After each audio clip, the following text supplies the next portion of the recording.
नमस्कार दोस्तों, मैं अर्जुन आपका स्वागत करता हूँ स्टे बाय अर्जुन के यूट्यूब चैनल में। तो दोस्तों, आज की हमारी क्लास है भारत के पड़ोसी देश के बारे में जो है।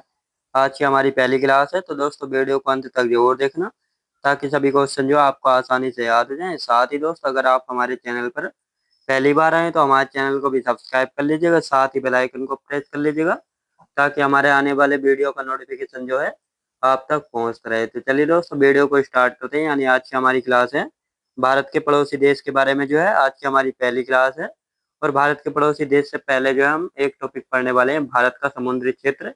यानी इस टॉपिक में जो है हम जानेंगे भारत को जो है समुद्री क्षेत्र में जो है कितने अधिकार मिले हुए हैं और कितने समुद्र पर जो है भारत को अधिकार यानी कंट्रोल जो है मिला हुआ है। इन सभी के बारे में जो है पहले जानेंगे और उसके बाद हमारा टॉपिक शुरू होगा भारत के पड़ोसी देश के बारे में जो है हमारा टॉपिक जो है शुरू होगा। चलिए दोस्तों, टॉपिक को शुरू करते हैं।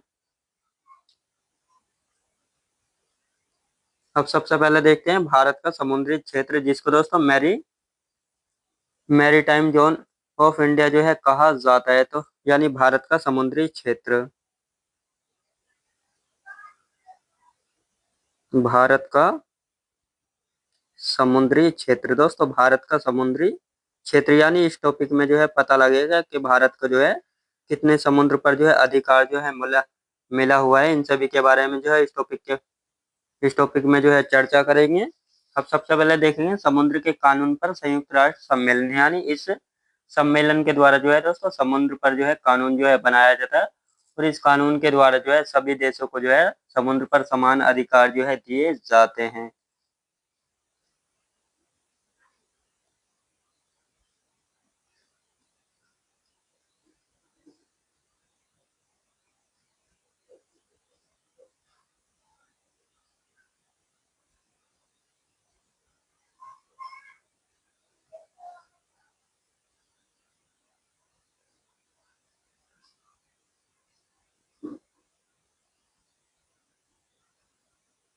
याद रखें दोस्तों, यानी समुद्र के कानून पर जो है संयुक्त राष्ट्र सम्मेलन द्वारा जो है 1982 में जो है एक कानून जो है बनाया गया था, जिसके द्वारा जो है सभी देशों को जो है समुद्र पर जो है समान अधिकार जो है दिए गए थे। केवल उन्हीं देशों को जो है समान अधिकार दिए गए थे जिनकी सीमा जो है समुद्र के साथ लगती है। जिस प्रकार हमारे दोस्तों प्रायद्वीपीय भारत की सीमा जो है समुद्र के साथ लगती है, तो हमको जो है दोस्तों भारत देश को जो है समुद्र के जो है कुछ कानूनी अधिकार जो है दिए गए हैं। उन सभी के बारे में जो है इस टॉपिक में जो है जानेंगे। तो दोस्तों, अब आता है दोस्तों आधार रेखा। आधार रेखा क्या होती है दोस्तों? आधार रेखा को जो है बेस लाइन के नाम से भी जो है जाना जाता है। याद रखें दोस्तों, किस नाम से? यानी आधार रेखा को जो है बेस लाइन के नाम से भी जो है जाना जाता है। अब आधार रेखा जो है इसका काम क्या होता है? इसका काम होता है टेढ़े मेढ़े तट को जो है मिलाने वाली सीधी रेखा जो है कहा जाता है दोस्तों। जिस प्रकार प्रायद्वीपीय भारत का जो नीचे का हिस्सा है उसकी जो स्थलीय सीमा है उसकी जो है आकार कुछ टेढ़ा मेढ़ा, तो उसी को सीधा करने के लिए जो है ये आधार रेखा यानी बेस लाइन जो है खींची गई है और इसी का काम होता है यानी टेढ़े मेढ़े तट को जो है मिलाने वाली सीधी रेखा जो है कहा जाता है। याद रखेंगे।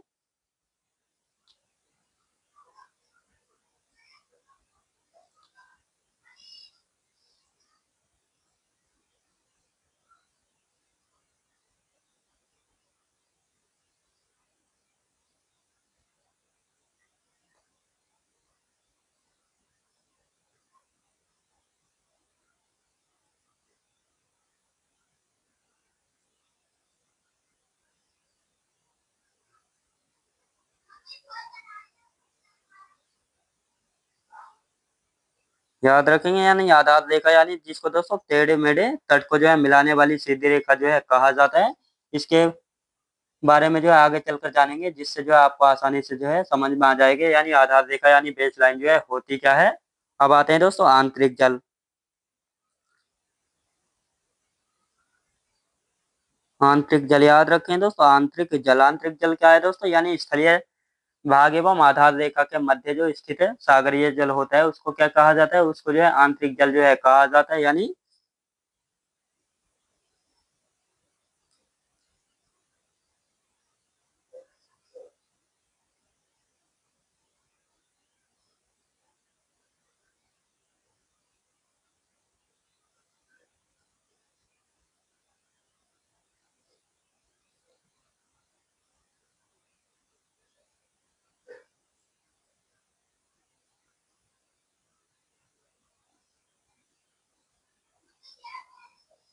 याद रखें दोस्तों, यानी जो आंतरिक जल होता है यह जो है स्थलीय भाग एवं आधार रेखा के मध्य जो स्थित सागरीय जल होता है, इसको जो है दोस्तों आंतरिक जल जो है कहा जाता है। अब ये आंतरिक जल होता क्या है इसके बारे में जो है जानेंगे, और साथ ही बेस लाइन रेखा के बारे में भी जो है दोस्तों जानेंगे। दोस्तों ये जो है एक प्रायद्वीपीय भारत का जो है हमने मैप जो है बना लिया। याद रखें दोस्तों, यानी जो प्रायद्वीपीय भारत है और हमारा जो है इसका आकार कुछ इस प्रकार है। तो अब बेसलाइन को जो है क्यों बनाया गया है दोस्तों, ये जो है यानी इसकी जो सीधी रेखा को नापने के लिए जो है ये बेसलाइन रेखा जो है बनाई गई है। याद रखें दोस्तों, यानी जो भारत की टेढ़ी मेढ़ी स्थलीय सीमा है इसी को सीधा करने के लिए जो एक बेसलाइन रेखा जो है खींची गई। और यहाँ पर जो बीच में जो है दोस्तों, यानी ये बीच में जो है जल होता है, तो इसी को जो है आंतरिक जल जो है कहा जाता है। याद रखें दोस्तों, इसी को जो है क्या कहा जाता है, इसी को जो है आंतरिक जल जो है कहा जाता है। यानी ये वाला हिस्सा कौन सा है दोस्तों, ये वाला है आंतरिक जल। याद रखें कौन सा हिस्सा आ जाता है, ये है आंतरिक जल। और ये वाली व्हाइट वाली लाइन की यदि बात की जाए, यानी ये व्हाइट वाली लाइन कौन सी है, तो इसी को क्या आधार रेखा यानी बेस लाइन जो है कहा जाता है। याद रखें दोस्तों, आधार रेखा यानी बेस लाइन जो है कहा जाता है। याद रखेंगे तो इस प्रकार जो है आपको समझ आ गया होगा, यानी आंतरिक जल और आधार रेखा कौन सी है, तो इसी प्रकार जो है समझना है ताकि सभी कुछ जो है आपको आसानी से जो है याद हो जाए। अब कुछ यहाँ पर जो है दोस्तों इसके इम्पोर्टेंट फैक्ट हैं, उन सभी के बारे में जो है चर्चा कर लेते हैं। और इसके बाद जो है दोस्तों आधार रेखा इस यानी जो भारत का समुद्री क्षेत्र है इसको जो है 3 भागों में जो है बांटा गया है, और इसी को जो है आगे चलकर जो है फुल डिटेल से जो है जानेंगे।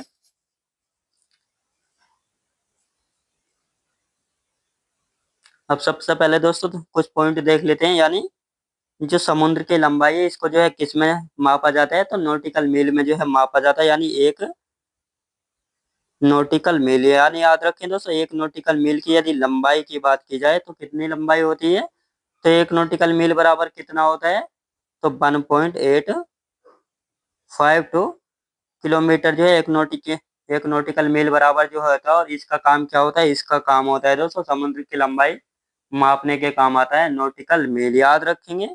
अब यदि फैदम की बात की जाए, याद रखें दोस्तों फैदम क्या होता है, तो फैदम यदि एक फैदम की बात की जाए तो एक फैदम में जो है 6 फीट होते हैं। याद रखें दोस्तों 6 फीट जो है होते हैं एक फैदम में। और फैदम का काम क्या होता है, फैदम का काम होता है दोस्तों समुद्र की गहराई को नापने के काम आता है फैदम। याद रखेंगे, यानी फैदम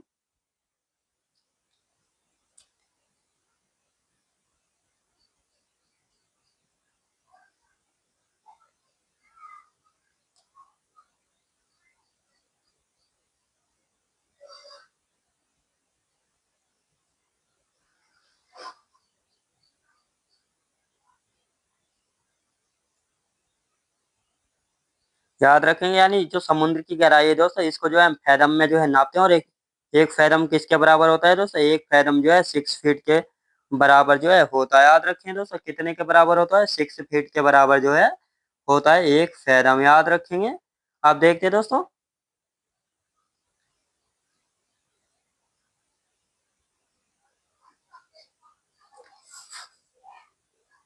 अब देखते हैं दोस्तों, यानी जो भारत की बेसलाइन के बाद जो है 3 आंतरिक परतों में जो है इसको बांटा गया है।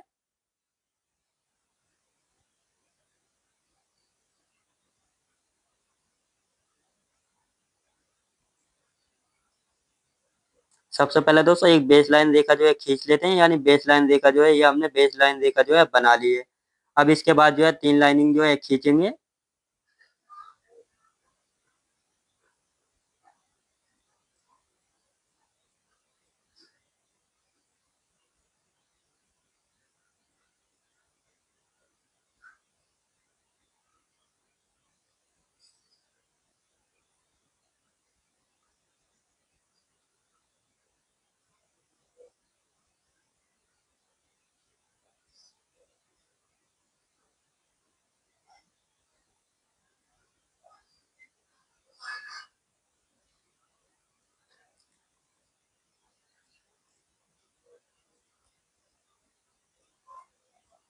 यदि इसकी बात करते हैं तो दोस्तों ये वाली जो व्हाइट वाली रेखा, ये वाली रेखा को जो है आधार रेखा जो है कहा जाता है। याद रखें दोस्तों क्या कहा जाता है, इसको जो है आधार रेखा जो है कहा जाता है।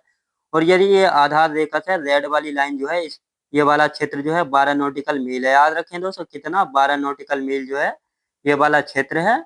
और इस क्षेत्र को जो है किस नाम से जाना जाता है? तो इस क्षेत्र को जो है क्या कहा जाता है? इस क्षेत्र को कहा जाता है दोस्तों प्रादेशिक जल सीमा क्षेत्र जो है कहा जाता है। याद रखें दोस्तों, यानी प्रादेशिक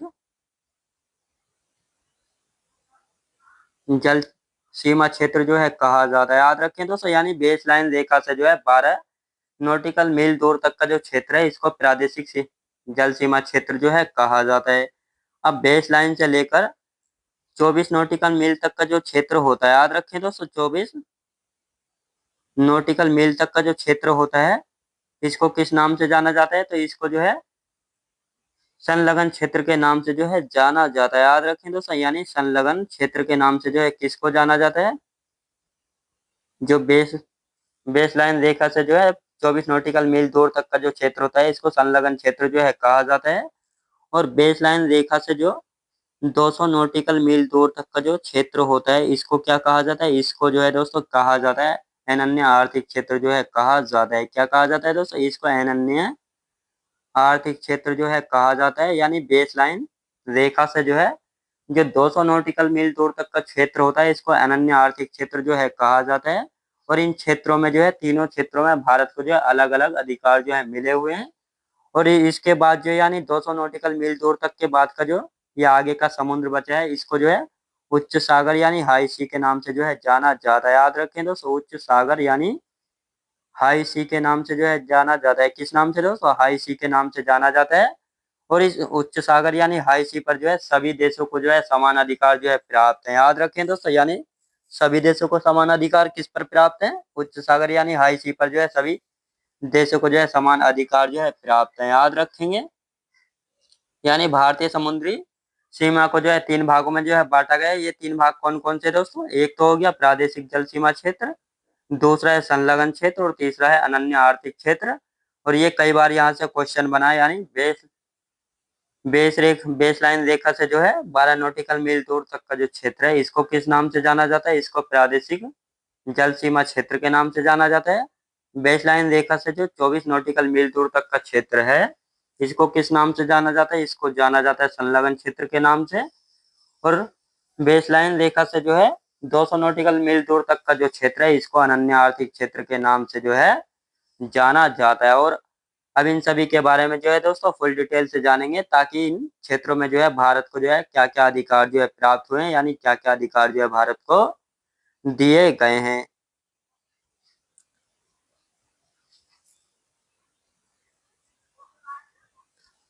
यानी भारतीय समुद्री सीमा को कितने भागों में बांटा गया है दोस्तों? भारतीय समुद्री सीमा को जो है 3 भागों में बांटा गया। याद रखें दोस्तों, यानी भारतीय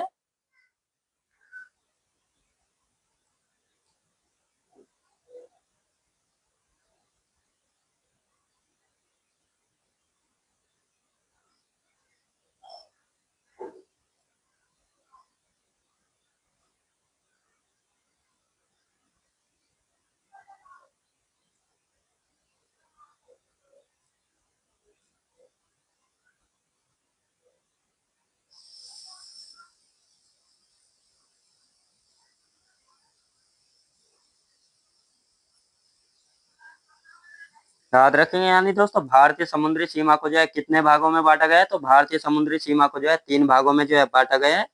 ये 3 भाग कौन कौन से जिसमें जो है बांटा गया? पहला है दोस्तों प्रादेशिक, याद रखें दोस्तों, प्रादेशिक जल सीमा क्षेत्र। याद रखें दोस्तों, प्रादेशिक जल सीमा क्षेत्र जो कि बेस लाइन रेखा से जो है 12 नॉटिकल मील दूर तक का क्षेत्र है।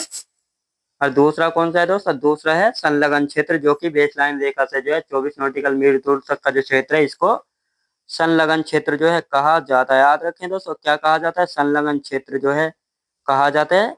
और यदि तीसरे क्षेत्र की बात की जाए तो तीसरा क्षेत्र कौन सा है? तीसरा क्षेत्र वो है जो कि बेसलाइन रेखा से जो है 200 नॉटिकल मील दूर तक का जो क्षेत्र है उसको क्या कहा जाता है? उसको कहा जाता है अनन्य आर्थिक क्षेत्र जो है कहा जाता है। याद रखें दोस्तों, अनन्य आर्थिक क्षेत्र जो है कहा जाता है। याद रखेंगे, अनन्य आर्थिक क्षेत्र कहा जाता है। याद रखेंगे। अब इनमें से देखते हैं, सबसे पहले देखेंगे दोस्तों नंबर 1 यानी प्रादेशिक जल सीमा क्षेत्र क्या है और इसमें जो है भारत को क्या क्या अधिकार जो है प्राप्त है, यानी भारत को क्या क्या अधिकार जो है मिले हुए हैं। प्रादेशिक जल सीमा क्षेत्र, इसमें भारत को क्या क्या अधिकार प्राप्त हैं? अब यदि इसमें दोस्तों आधार रेखा से जो 12 नॉटिकल मील तक का क्षेत्र है, इसको क्या कहा जाता है? इसको प्रादेशिक जल सीमा क्षेत्र जो है कहा जाता है। यानी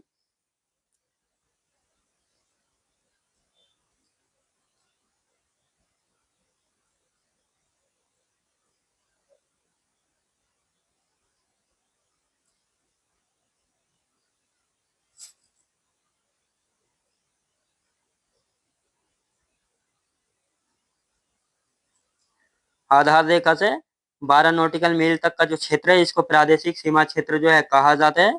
और इसमें जो है दोस्तों भारत को, यानी भारत को इस क्षेत्र में सभी प्रकार के संसाधनों का दोहन करने का पूर्ण अधिकार होता है। यानी भारत जो प्रादेशिक जल सीमा क्षेत्र है, इस क्षेत्र में जो है भारत को सभी प्रकार के जो है संसाधनों का दोहन करने का पूर्ण अधिकार जो है होता है। यानी भारत को,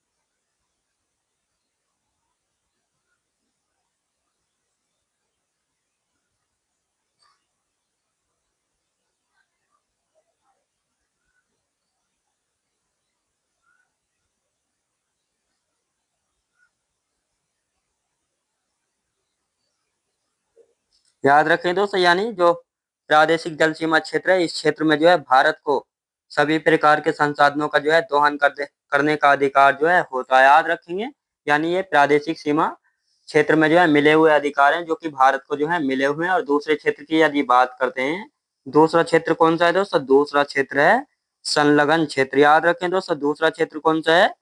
संलग्न क्षेत्र है, जो कि बेसलाइन रेखा से जो है कितना है? 24 नॉटिकल मील दूर तक का जो क्षेत्र है, इसको जो है क्या कहा जाता है? इसको जो है कहा जाता है दोस्तों संलग्न क्षेत्र जो है कहा जाता है।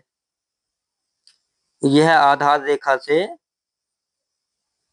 यानी ये आधार रेखा से 24, आधार रेखा से,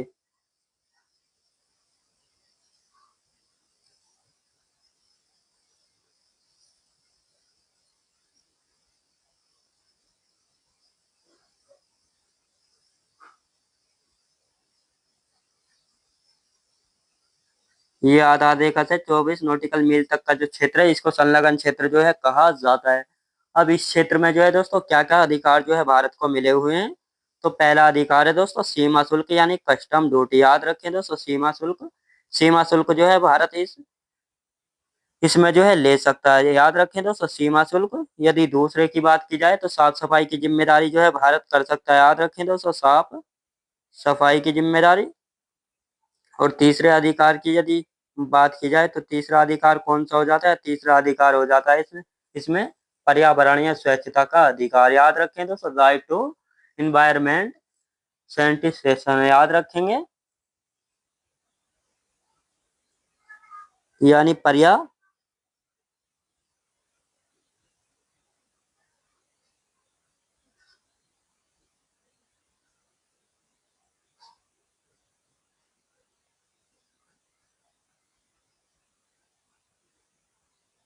यानी ये अधिकार जो है संलग्न क्षेत्र में जो है भारत को मिले हुए। यानी सीमा शुल्क, साफ सफाई की जिम्मेदारी, पर्यावरणीय स्वच्छता का अधिकार जो है मिले हुए हैं। दोस्तों किस में मिले हुए हैं? ये संलग्न क्षेत्र में जो है ये अधिकार जो है मिले हुए हैं।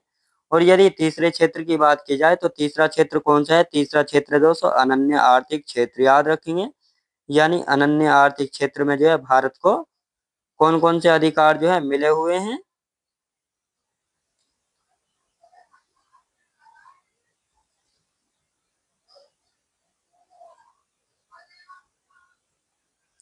अनन्य आर्थिक क्षेत्र, अनन्य आर्थिक क्षेत्र में जो है क्या क्या अधिकार जो है मिले हुए हैं?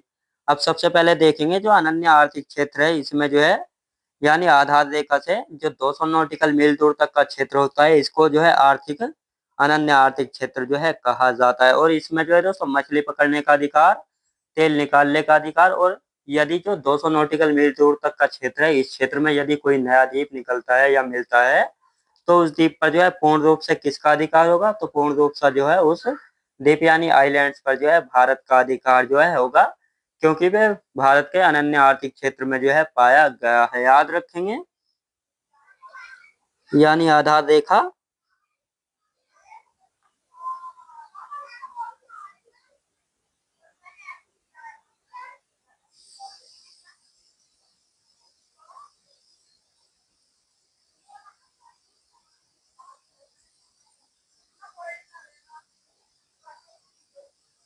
आधार रेखा से 200 नॉटिकल मील दूर तक का जो क्षेत्र है इसको अनन्य आर्थिक क्षेत्र जो है कहा जाता है। इसमें मिले हुए अधिकार, मछली पकड़ने का अधिकार,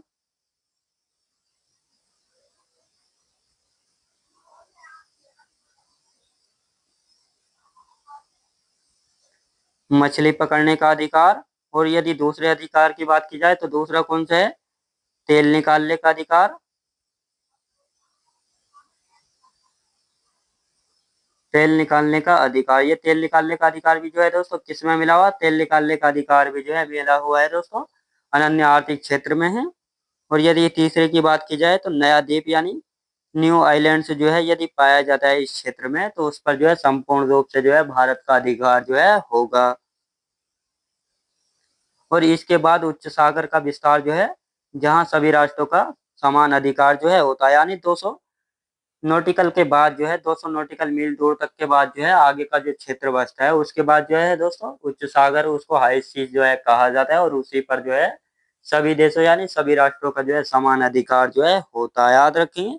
यानी इसके बाद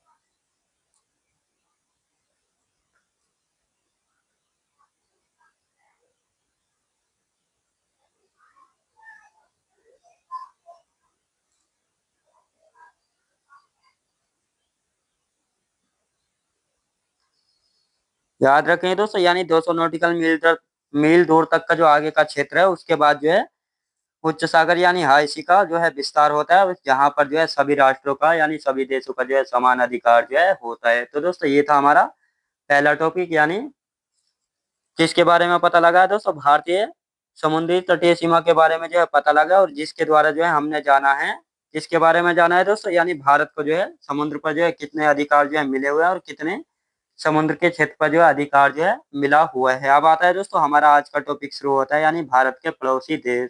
यदि भारत के पड़ोसी देशों की बात की जाए तो कितने हैं दोस्तों? भारत के 7 पड़ोसी देश ऐसे हैं जो कि भारत के साथ जो स्थलीय सीमा बनाते हैं, और भारत के 2 देश ऐसे हैं जो कि भारत के साथ जलीय सीमा जो है बनाते हैं। अब यदि स्थलीय सीमा वाले देशों की बात की जाए तो इन कौन कौन से दोस्तों? पहला बांग्लादेश, चाइना, पाकिस्तान, नेपाल, म्यांमार, भूटान, अफगानिस्तान, और जलीय सीमा वाले देश है मालदीव और श्रीलंका, याद रखेंगे। इन सभी के बारे में जो है जानेंगे भारत के पड़ोसी देशों में। तो आज का हमारा टॉपिक शुरू होता है भारत के पड़ोसी देश, याद रखेंगे भारत के पड़ोसी देश, याद रखें दोस्तों, यानी भारत के पड़ोसी देश। ये हमारा आज का टॉपिक है दोस्तों, और आज के टॉपिक की जो है हमारी पहली क्लास है भारत के पड़ोसी देशों की। और इनकी यदि संख्या की बात की जाए तो भारत के पड़ोसी देश कितने हैं? 7 हैं। और 2 देश ऐसे हैं जो कि जलीय सीमा लगाते हैं, याद रखें दोस्तों, 2 देश जलीय सीमा जो है लगाते हैं, याद रखें दोस्तों, जलीय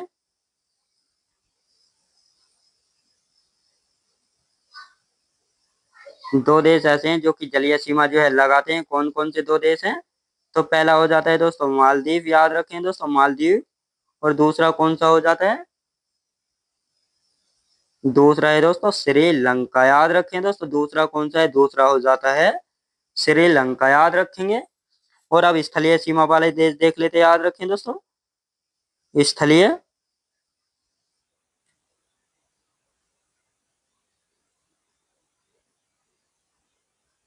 ये आ गए दोस्तों स्थलीय सीमा वाले देश, याद रखें दोस्तों कौन कौन से हैं।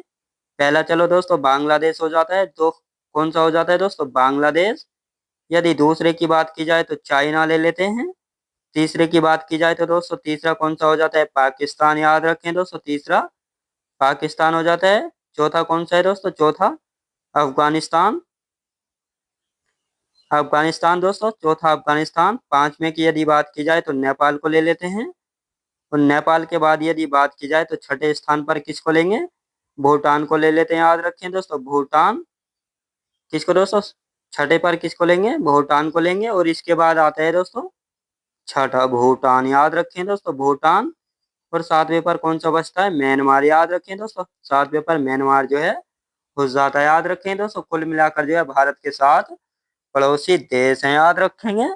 अब इन सभी के बारे में जो है एक एक करके जानेंगे, याद रखें दोस्तों। भारत के 7 देश ऐसे हैं जो कि भारत के साथ जो है जलीय सीमा बनाते हैं, और भारत के 2 देश ऐसे हैं जो, भारत के 7 देश ऐसे हैं जो कि स्थलीय सीमा बनाते हैं, और भारत के 2 देश ऐसे हैं जो कि जलीय सीमा जो है बनाते हैं। अब दोस्तों सबसे पहले जो है बांग्लादेश के बारे में जानेंगे, यानी बांग्लादेश के बारे में जो है क्या क्या विशेषताएं हैं, और यहाँ से जो है अधिकतर क्वेश्चन जो है देखने को मिलता है। नंबर पे 1 पर आता है दोस्तों बांग्लादेश।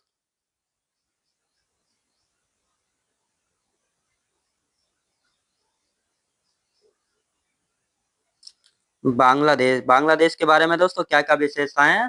बांग्लादेश की पहली विशेषता क्या है, ये जो है दोस्तों भारत के साथ 4096.7 किलोमीटर लंबी सीमा जो है साझा करता है, यानी बांग्लादेश जो है भारत के साथ सबसे लंबी सीमा साझा करने वाला देश है, याद रखें दोस्तों, सबसे लंबी सीमा साझा करने वाला देश है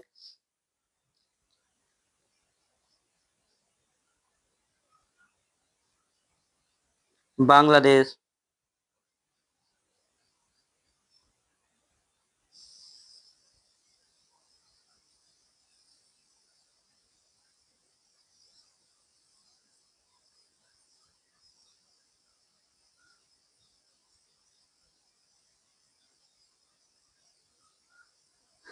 याद रखें दोस्तों, यानी जो बांग्लादेश है ये जो है भारत के साथ सबसे लंबी सीमा जो है बनाता है। कितनी लंबी सीमा बनाता है दोस्तों, 4096.7 किलोमीटर लंबी सीमा जो है बनाता है बांग्लादेश भारत के साथ। और बांग्लादेश जो है कितने राज्यों के साथ जो अपनी सीमा टच करता है, यानी कितने राज्यों की सीमा को छूता है, तो 5 राज्यों की सीमा को जो है, यानी भारत के 5 राज्य ऐसे हैं जो कि भारत बांग्लादेश के साथ जो अपनी सीमा जो है बनाते हैं। तो कौन कौन से 5 राज्य हैं, पहला हो जाता है दोस्तों असम, याद रखें दोस्तों, यानी असम। यदि दूसरे की बात की जाए, दूसरा कौन सा है दोस्तों, दूसरा है मेघालय, याद रखेंगे, दूसरा मेघालय। यदि तीसरे की बात की जाए तो तीसरा कौन सा है, त्रिपुरा, याद रखें दोस्तों, त्रिपुरा हो जाता है तीसरा। और यदि चौथे की बात की जाए, चौथा कौन सा है दोस्तों, चौथा हो जाता है दोस्तों मिजोरम। और यदि पांचवें की बात की जाए तो पांचवा कौन सा है, पांचवा हो जाता है दोस्तों पश्चिम बंगाल, याद रखें दोस्तों, पांचवा कौन सा है, पश्चिम बंगाल जो है हो जाता है, जो कि भारत भारत का राज्य और बांग्लादेश के साथ जो अपनी सीमा जो है बनाता है। यानी भारत के 5 राज्य ऐसे हैं जो कि बांग्लादेश के साथ जो अपनी सीमा जो है बनाते हैं। कौन कौन से दोस्तों, असम हो जाता है, मेघालय, त्रिपुरा, मिजोरम और पश्चिम बंगाल, याद रखेंगे। अब इनका दोस्तों लास्ट में जो है आपको मैं मैप दिखा दूंगा, जिसके जरिए जो है आपको बहुत आसानी से जो है याद हो जाएगा, यानी कौन सा राज्य जो है कहाँ पर है और उसका मैप जो है किस स्थिति में है, याद रखेंगे।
याद रखें दोस्तों, यानी बांग्लादेश जो है मणिपुर के साथ अपनी सीमा नहीं बनाता है, याद रखें दोस्तों।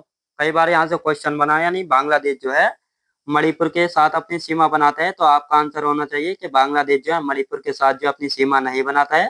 केवल भारत के 5 राज्य ऐसे हैं जिनके साथ जो है बांग्लादेश अपनी सीमा जो है बनाता है। तो ये कौन कौन से 5 राज्य हैं, असम, मेघालय, त्रिपुरा, मिजोरम और पश्चिम बंगाल। इसमें जो है मणिपुर नहीं, तो इसका मतलब मणिपुर के साथ जो है बांग्लादेश अपनी सीमा जो है नहीं बनाता है। और दोस्तों यहाँ से एक क्वेश्चन और बनता है, यानी बांग्लादेश से तीन ओर से घिरा भारत का राज्य कौन सा है? तो भारत का एकमात्र ऐसा राज्य है त्रिपुरा, जो कि बांग्लादेश से जो है तीन ओर से जो है घिरा हुआ है। याद रखें दोस्तों, यानी बांग्लादेश से तीन ओर से जो है घिरा हुआ राज्य कौन सा है? तो घिरा हुआ राज्य है दोस्तों त्रिपुरा, याद रखेंगे। यानी त्रिपुरा ही जो है एकमात्र ऐसा राज्य है भारत का जो कि तीन ओर से जो है बांग्लादेश से जो है घिरा हुआ है, याद रखेंगे। अब आते हैं दोस्तों बांग्लादेश की कुछ विशेषताएं, यानी बांग्लादेश की राजधानी वगैरह, यानी बांग्लादेश के बारे में जो है कुछ जानेंगे, कुछ जो कि एक्स्ट्रा पॉइंट है।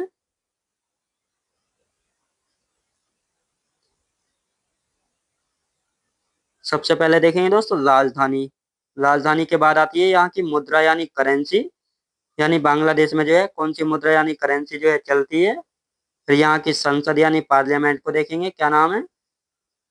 अब आता है दोस्तों इसके बाद स्वतंत्रता दिवस जो है कब मनाया जाता है।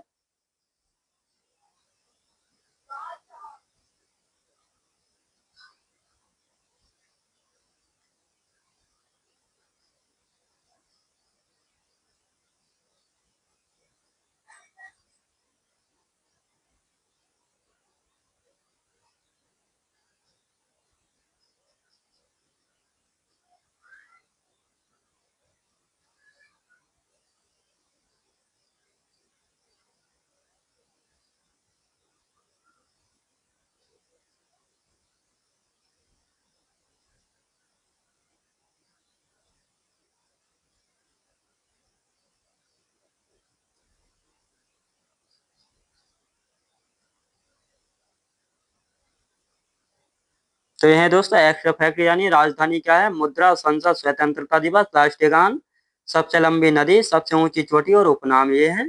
तो इन सभी के बारे में जो है देखेंगे। तो दोस्तों यदि बांग्लादेश की राजधानी की बात की जाए तो बांग्लादेश की राजधानी कौन सी है, यानी बांग्लादेश की राजधानी की तो बात की जाती है तो ढाका जो है बांग्लादेश की जो है राजधानी हो जाती है। और यहाँ की यदि मुद्रा की बात की जाए तो मुद्रा जो है टका, याद रखें दोस्तों, टका जो है यहाँ की मुद्रा हो जाती है। और यदि संसद यानी पार्लियामेंट की बात की जाए तो जातीय संसद, याद रखेंगे। यानी बांग्लादेश में जो है संसद को किस नाम से जाना जाता है, जातीय संसद के नाम से जो है जाना जाता है। और यहाँ का स्वतंत्रता दिवस जो है कब मनाया जाता है? 26 मार्च 1931 को जो है स्वतंत्रता दिवस जो है मनाया जाता है, याद रखेंगे। यानी बांग्लादेश जो है अपना स्वतंत्रता दिवस यानी आजादी दिवस जो है कब मनाता है? तो ये 26 मार्च 1971 को जो है मनाता है। और यदि यहाँ के राष्ट्रगान की यदि बात की जाए तो आमार सोनार, याद रखें दोस्तों, आमार सोनार। आमार सोनार बांग्ला जो है यहाँ का राष्ट्रीय ज्ञान है, याद रखें दोस्तों, राष्ट्रीय गान है, याद रखेंगे। आमार सोमार बांग्ला, याद रखेंगे। और यदि सबसे लंबी नदी की बात की जाए तो मेघना, याद रखें दोस्तों, पाकिस्तान, सॉरी दोस्तों पाकिस्तान नहीं, यानी बांग्लादेश की जो है सबसे लंबी नदी की यदि बात की जाए तो कौन सी है? मेघना जो है यहाँ की सबसे लंबी नदी है। और यहाँ की सबसे ऊंची चोटी की बात की जाए तो कौन सी? कैकोरा डोंग, याद रखें दोस्तों, कैकोरा डोंग, यानी कैकोरा डोंग जो है यहाँ की सबसे ऊंची चोटी कहाँ की दोस्तों? बांग्लादेश की।